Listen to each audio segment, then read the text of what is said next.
Bonjour à tous, je vous invite à écouter l'extrait de l'épisode que je vais publier dimanche. C'est un petit aperçu de la discussion que j'ai menée avec mon invité qui est, je ne vous le cache pas, absolument passionnante. Bonne écoute et à dimanche pour entendre l'intégralité de l'épisode.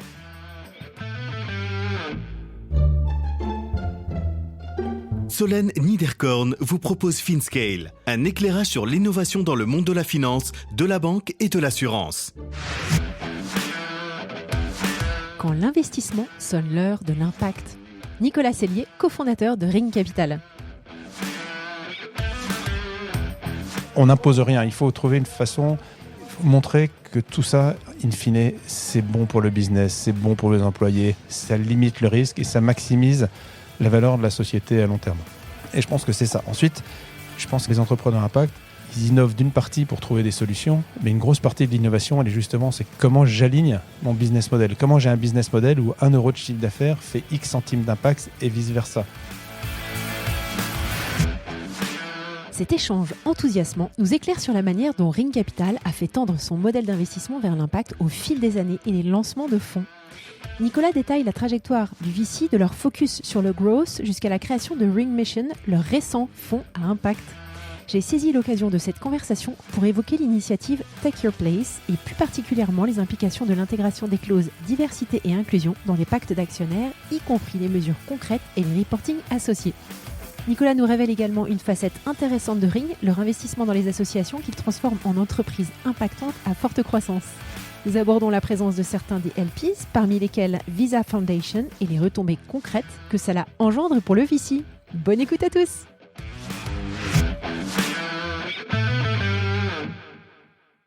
Bonjour à tous, bonjour Nicolas. Salut Solène. Merci de me rejoindre au Luxembourg. C'est une super opportunité de venir voir cette belle ville ensoleillée. Voilà, c'est ça, on a un super beau temps. Écoute, alors j'aurais aimé que tu te présentes à notre audience avant qu'on parle de Ring et d'impact. Pas de problème.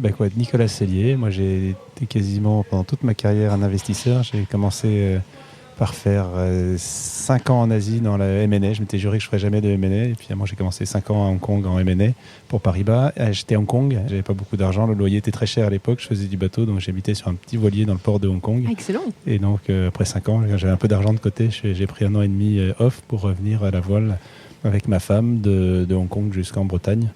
Et là, je suis tombé, c'était les années 2000, j'ai été recruté pour monter un petit groupe de capital risque au sein du Crédit Lyonnais. Et puis j'ai rejoint assez vite Alven Capital, qui est un fonds de venture capital, où j'ai investi à la fois dans des sujets assez tech comme Dataiku, plateforme, et des sujets moins tech, plus lifestyle comme Cézanne, Showroom, Leligo.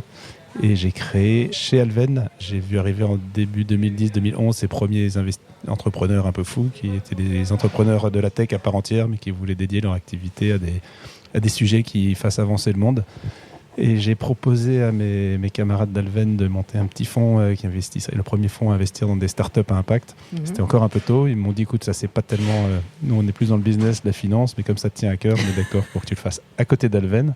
Et donc, j'ai monté avec un garçon qui venait de vendre Cogedi Alterea, qui s'appelait Arnaud de Ménibus, qui était un type super. On a monté Investir et Plus, qui était un petit fonds... le premier petit fonds en France à investir dans des startups à impact. On a investi dans des très belles boîtes comme Simplon et l'OSO, qui ont fait la preuve en fait que quand on avait un très bon entrepreneur qui adressait un vrai problème, il n'y avait pas de raison que la croissance soit moins forte qu'une startup qui vend des épées virtuelles sur World of Warcraft.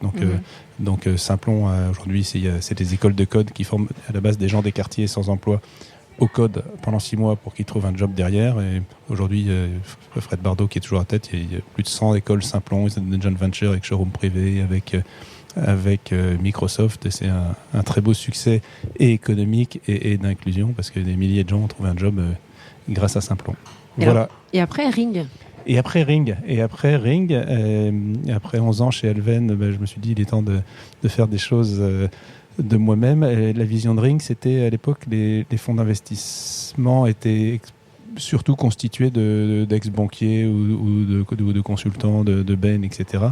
L'idée de Ring, c'était de faire un fonds un peu différent qui soit constitué de financiers, mais aussi d'entrepreneurs et d'opérationnels de la tech. Donc mon associé qui s'appelle Geoffroy Bragadier était le fondateur d'empruntis.com qui a un beau succès. On a un garçon qui était à la tech chez Criteo, une jeune femme qui était qui a tout fait sa carrière dans les fintech, qui est patronne du marketing Europe de Saxo Bank, un garçon data scientist qui a monté l'équipe data science de soi. Voilà, mélanger ses expertises. On avait le choix.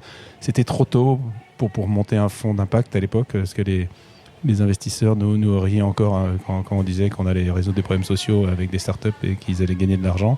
Donc on a monté on s'est dit on va faire une première plateforme. On a monté un fonds de grosse tech qui était un créneau qui était entre le venture capital de stage et le private equity. Les gens du private equity n'osaient pas aller dans la tech à l'époque, et les gens du venture rechignaient à faire du cash out pour les entrepreneurs, à acheter des sociétés rentables. Ils voulaient vraiment des très grosses croissances. Donc nous on était à l'articulation des deux.